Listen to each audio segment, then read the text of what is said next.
Officer Joe Paco snapped at one of his prisoners. "You can go when we pull out of here," he said.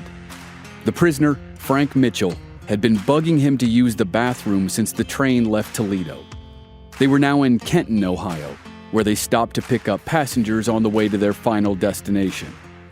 Officer Paco and his partner that night, Joe Danielak, were escorting 3 prisoners to the Ohio State Prison in Columbus. In this one, Frank Mitchell was becoming a pain. The train left Toledo at 5 p.m. on a bitterly cold December evening, and they were now just an hour from the prison.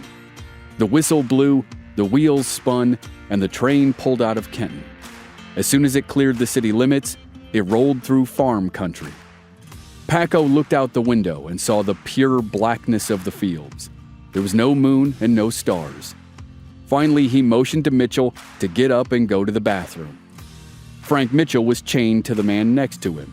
The prisoner had nodded off, so Mitchell elbowed him and told him to get up. The 2 men shuffled back to the bathroom. Officer Paco looked over his shoulder and watched them enter the facility. He heard them moving around in the restroom, and then within a few seconds, he heard the sound of shattering glass. Paco leapt up and pulled the emergency cord. Officer Danielak, who was positioned at the far end of the car, raced down the aisle to the bathroom. When Paco made it to the restroom and looked inside, Danielak was pulling one of the prisoners back through a broken window. The brakes of the train squealed. The train needed hundreds of yards to come to a complete stop, and Danielak wasn't going to wait that long. He went to the boarding door, threw it open, and jumped off the train while it was still moving. All he saw was dark, empty, motionless farmland. Prisoner Frank Mitchell had only jumped from the train a minute or so earlier, but he was nowhere to be seen. When the train finally stopped, Officer Paco joined the search, but the inmate seemed to have vanished. There was less than an hour left in the trip, and the officers had lost one of their prisoners. The remainder of the train ride was probably infuriating, and it would have been worse if the officers had known that Frank Mitchell was laying out there in the grass, watching them search in vain.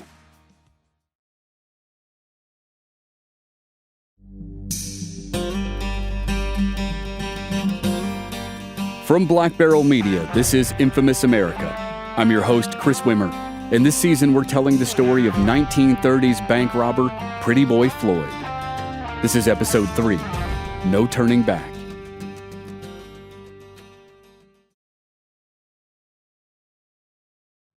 After the funeral of Charles Floyd's father Walter in November 1929, Charles left the family home in Akron, Oklahoma, and returned to Kansas City. Almost immediately, he was implicated in a botched hit on Detective Burt Haycock.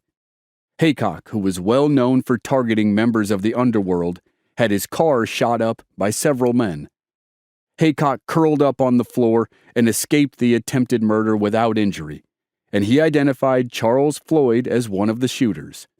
But no charges were filed, and it's still unclear if Floyd participated in the assassination attempt. Gunning down a police detective in broad daylight would have been a big escalation for Floyd. Nonetheless, the word on the streets in Kansas City was that there might be some ruthlessness in the pretty boy from Oklahoma. Another formative event for Floyd was joining up with the Bradley gang. James Bradley was a lifelong felon known for breaking and entering and holdups. A mistake by prosecutors led Bradley to getting out of a life sentence for murder. However, he did go to prison on a 30-year sentence for robbery. That prison was the Missouri State Penitentiary in Jefferson City, where he met Charles Floyd. Bradley escaped the old Jeff, an escape that many, including the prison's warden, believed was facilitated by Floyd. Kansas City law enforcement was cracking down at the beginning of 1930 due to a series of attacks on police officers, not the least of which was the attempted murder of Detective Haycock. The Bradley gang decided it was time to try their hand in a new city. They settled 800 miles northeast in the city of Akron, Ohio. They easily blended into the smaller city's crime world and began planning a bank heist. After casing numerous banks in the Akron and Toledo areas, they decided to hit the Farmers and Merchant Bank in Sylvania, Ohio. The headlines on February 6, 1930, reported that 5 men made off with $6,000. The reports mostly spoke of a cashier in his 30s who had stymied the robbers and prevented them from accessing the vault. In truth, all the cashier had done was tell the ill-informed thieves that the vault was on a timer and wouldn't unlock until after the bank was closed. He got bashed on the nose with the butt of a pistol for his effort. The gang escaped Sylvania and headed back to Akron, where they were renting a house. The crew laid low for a few weeks, limiting their moves but still spending some heist cash on whiskey and entertainment. But their situation changed in early March. After being cooped up, the men started frequenting a local speakeasy that was run out of a couple's home. On Saturday night, March 8, 1930, Akron police were surveilling the speakeasy and were considering a raid when 2 men and 2 women left the establishment. They were clearly intoxicated, and the 2 men were James Bradley and fellow gang member Bob Amos. When they peeled out of the driveway, they raced down the road past the police and almost immediately had a head-on collision with another vehicle. The officers rushed to the scene. Officer Harland Maines pulled James Bradley out of one of the vehicles. Bradley's injuries weren't life-threatening, so Maines dragged him toward the police cruiser. Bradley pulled a pistol out of his pocket and fired. The shot hit Officer Maines from nearly point-blank range. The other officers at the scene opened fire, and it appeared Bradley was hit. But when the officers turned their attention to the fallen Maines, Bradley somehow vanished. The next day, the Akron police questioned everyone who had been at the speakeasy. Eventually, their investigation led them to the Bradley gang's hideout. The cops raided the house and found guns, money, and a gut-shot James Bradley. And they also found and arrested gang members Nathan King and Charles Floyd. Charles was cleared of being at the scene of the shooting of Officer Maines, but was held in custody in Akron, suspected in several crimes that were currently under investigation. 2 months passed before he would be connected to the Farmers and Merchant Bank job. Part of that time was because he professed his innocence the entire time, and part of it was because he was using the name Frank Mitchell. Gang leader James Bradley's fate was worse. Officer Maines succumbed to his gunshot wound, and Bradley was charged with first-degree murder. He was found guilty of the murder of Officer Harland Maines and sentenced to die in the electric chair. Floyd, aka Frank Mitchell, was transferred to Toledo to stand trial for the robbery. He was guilty without a doubt, and he strongly considered a guilty plea. It might get him a shorter sentence, but this wasn't his first time through the system. He figured he would get at least 10 years, but he had to wait 6 months to find out. Charles sat in a jail cell all summer and most of the fall of 1930 and thought about his future. More and more, he couldn't envision himself in prison for another long stretch of time. That fall, he heard of a man named Charles Panzram, who was eventually executed at Leavenworth Prison. Panzram was responsible for 21 murders and claimed to have committed more than 1,000 other despicable crimes. Floyd could not go back to being surrounded by men like that. In June of 1930, MGM released a movie called The Big House, starring Chester Morris and Wallace Beery. It was one of the first films to depict the realities of modern prison life. It was full of informants and brutal guards, and riots and general savagery. The fictional prison in the film was built for 1,800 inmates, but housed more than 3,000. It was an example of art imitating life. Corruption in the legal system, over-criminalization of petty crimes, and in many cases laws that required mandatory minimums for minor transgressions had made prison overcrowding a major issue for America's justice system. The worst-case scenario came to fruition in April of 1930, when 322 inmates died in a fire that was caused by a candle then ignited a pile of oily rags.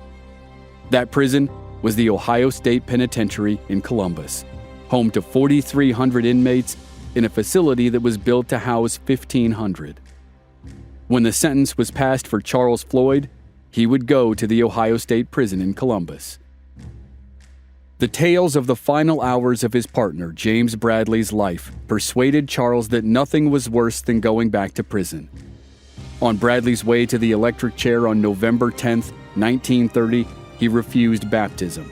He said, "I have lived the romantic life. I cannot change at this late hour. I will die as I have lived."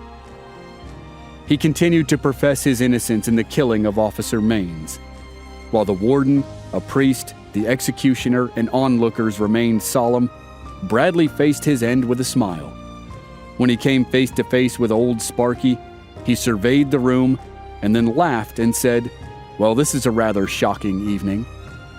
James Bradley was pronounced dead at 7:44 p.m. The next day, the Akron Beacon-Journal headline read, "Walker goes to death joking." But left out of the article were the other words that Bradley spoke to the audience. Witnesses to the execution said that as Bradley was strapped in, he gave them a warning. He said, "You think I'm tough? Wait till you run up against this boy Mitchell." 2 weeks later, Charles Floyd pled guilty and received a sentence of 12 to 15 years at the Ohio State Prison in Columbus. But Floyd was bound and determined to avoid prison at all costs. That day, the day of his sentencing, he managed to slip away from his guard detail at the courthouse.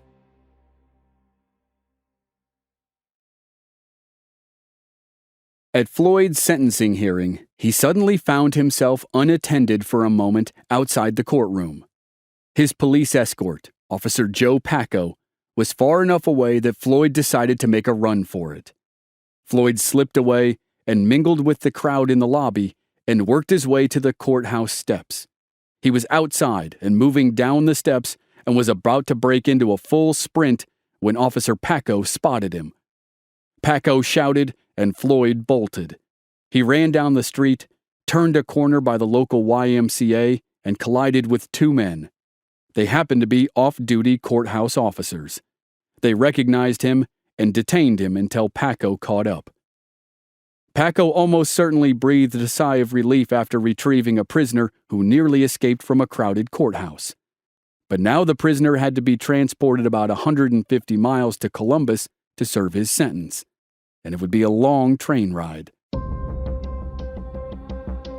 The night train to Columbus left Toledo at 5 p.m. Charles Floyd, also known as Frank Mitchell, started pestering Officer Pacco to let him use the restroom. Floyd was chained to fellow Bradley gang member Nathan King, who was also on his way to prison for robbery. At the other end of the train car was Pacco's partner for this run, Officer Joe Danielak. At the moment, Danielak was lucky that he was too far away to have to endure the constant questions from Floyd. Floyd kept asking to use the bathroom, and Pacco kept denying. But by the time the train stopped in Kenton, just 1 hour from its final destination in Columbus, Pacco gave in. The train stopped in Kenton, picked up some passengers, and then continued its trip. Pacco allowed Floyd and King to go to the restroom. The two men entered the stall, and Pacco waited outside. Some historians believe that Floyd was somehow able to twist the chains enough to break them. But Officer Pacco claimed that the prisoners were in the restroom for just a few seconds before he heard the window shatter. It wasn't enough time for someone to twist metal chains to the point where they would snap. The police thought Floyd must have had a key. Later, when it was all over, they questioned the other prisoner, Nathan King, but he refused to solve the mystery. However Floyd did it, he was free in seconds. He kicked the glass window and launched himself into the darkness. Even though the train had just left the station, it easily could have been going 40 miles per hour. Floyd crashed to the ground. He laid in the grass and tried to gather himself. The ground was cold and hard, and the night was black. The brakes of the train screeched. The train slowly ground to a halt, but before it stopped, Officer Danielak leapt off and started searching for Floyd. Floyd laid perfectly still. He listened to yelling voices and crunching boots as men scoured the area for him. He knew that if he got up and ran, he'd be spotted. So he stayed down and watched and waited. Finally, after what seemed like an eternity, the search stopped. The train rumbled back to life and resumed its trip. Before long, its lights disappeared into the darkness. Officers Paco and Danielak would have some explaining to do, but Charles Floyd was free. In the morning, Floyd found a farm whose owner was generous enough to give him a lift. Thankfully for Charles, he was in civilian clothes instead of a prison uniform. While recapping the tale to a reporter the following summer, Charles would say that he got one more thing from the farmer: a gun. That was all he needed to get back to Kansas City. Floyd stayed off the main roads and away from bigger towns and cities. He traveled mostly by night, walking or hitchhiking or riding the rails. He covered nearly 700 miles, but eventually made it to Kansas City. He returned to the Ash boarding house and the embrace of Beulah Baird. And even after that adventure, he wasted no time relaxing. Floyd quickly found a new partner, a wanted man named Billy Miller, who went by the ominous nickname Billy the Killer Miller. Miller had earned the nickname after killing his own brother in a squabble over a woman. He had also robbed banks all over the Midwest and had recently escaped from prison. He already had 2 robberies under his belt as an escapee, and he willingly teamed up with Pretty Boy Floyd.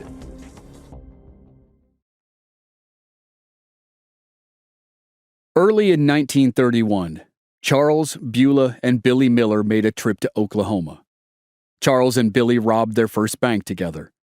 They stole $3,000 from the bank in Earlsboro and added a nice job to their criminal resumes. With their profitable trip to the Sooner State complete, the 3 headed back to Kansas City. Billy missed Beulah's sister Rose. While Billy was living at the Ash boarding house, he'd grown quite fond of Rose. And now, the 2 outlaws and the 2 sisters were couples, and not everyone was happy about it. William and Wallace Ash, whose mother owned the boarding house, had been married to Beulah and Rose. But the brothers, who were small-time criminals, had been pushed aside in favor of the bank robbers. In March, Floyd barely escaped a police raid on a gambling hall. Clearly, law enforcement had been tipped that Floyd was there, and suspicion for the tip-off quickly fell on William and Wallace Ash. When the brothers went missing on the evening of March 25th, Floyd was the betting favorite as the man responsible for the disappearance. 2 days later, police were called to a grim sight. A burned-out Chevy had been found on the side of the road, and nearby were 2 bodies that rolled into an irrigation ditch. Detectives could tell by the gunshot wounds and the position of the corpses that this had not been a robbery gone bad. It had been an execution. While kidnapping and possibly murder weren't his M.O., Floyd had stolen Wallace's girl and introduced William's ex-wife to Billy Miller. And Floyd certainly would have wanted retribution for nearly getting pinched.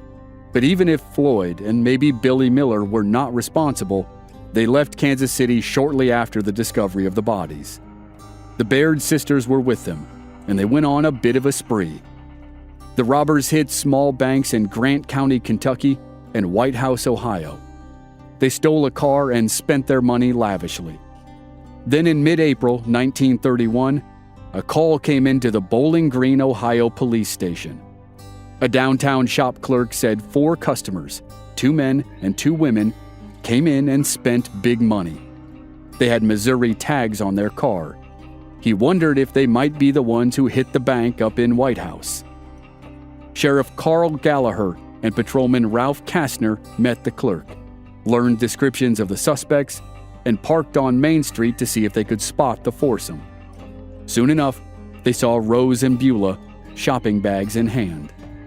As the ladies moved past the squad car, 2 men on the opposite side of the street, who'd been standing outside the local bank, waved to them and crossed the street to meet them.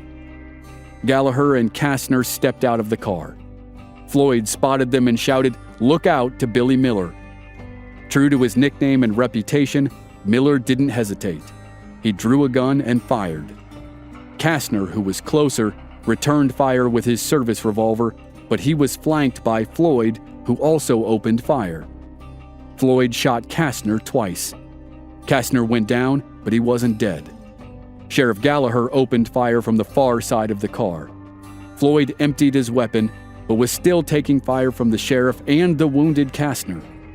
Floyd ducked for cover, and that was when he saw Beulah on the ground, bleeding from an apparent head wound.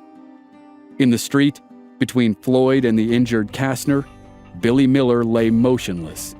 He'd only fired one shot before Kastner or Gallagher dropped him. Floyd ran from the scene. Gallagher gave a short pursuit, but as always, Floyd was able to get away.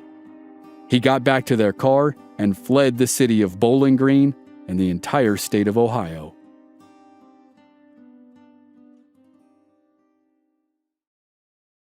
After the shootout in Bowling Green, Floyd was on the run. Billy Miller was dead. Beulah Baird recovered from her injury, but she and her sister Rose were in custody. And Officer Ralph Kastner died of his gunshot wound. Floyd had been cleared of the murder of a previous officer, but that wouldn't happen now. The bullet that was extracted from Kastner matched Floyd's gun. Charles Arthur Floyd, as his name now appeared in newspapers, was charged with first-degree murder. He was the target of a manhunt, and the Wood County Sheriff placed a $1,000 bounty on his head. Authorities checked Floyd's former hangouts in Toledo and Akron. They questioned bystanders in Bowling Green and inmates who knew Floyd in jail. They hassled crooks in East Liverpool, Ohio, a place that was commonly called Hell's Half Acre because it was a known refuge for criminals. But as usual, Charles Floyd was a ghost. While the authorities hunted for Charles in the upper Midwest, he headed back to friendlier environs of Oklahoma and Missouri, though he was learning that no place was completely safe. In Kansas City, on a muggy night in late July, a team of prohibition agents gathered outside a flower shop just outside the financial district. It was alleged that the second floor of the building was being used as a meeting place for bootleggers and a stash house for their goods. The agents rushed up to the second floor and bashed in the door. A round table of criminals, one of whom was Charles Arthur Floyd, was in the room, and most raised their hands in surrender. One man yelled at the lawmen, and an agent busted the side of his face with the stock of a shotgun. The agents covered the rest of the men and kept them at the table. But while a search of the premises began, Charles began noticing agents whispering to each other, and he assumed it was about him. One agent barely got the words, "Aren't you pretty boy Floyd," out of his mouth before Charles went for a pistol. A gun battle erupted in the room. Somehow, with guns blazing in all directions, Charles shoved his way through the melee and out the door. With yet another improbable escape on his resume, Floyd earned a new nickname, the Phantom of the Ozarks. But the shootout in Kansas City also added another crime to his wanted poster.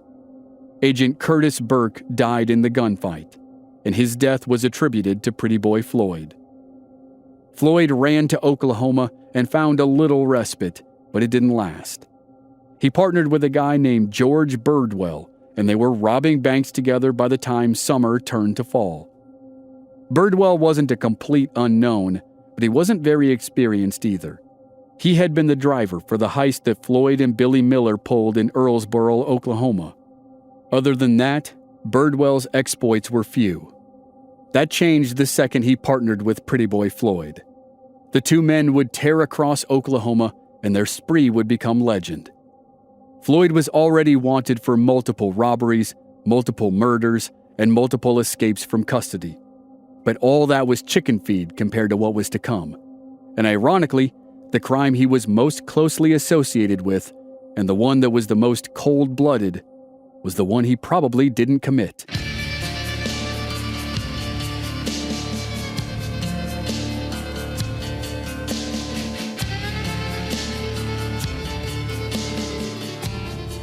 Next time on Infamous America, Charles Floyd robs banks with George Birdwell.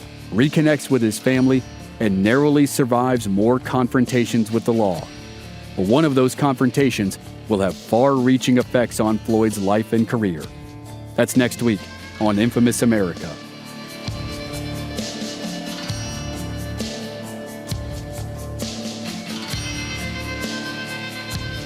Members of our Black Barrel Plus program don't have to wait week to week for new episodes.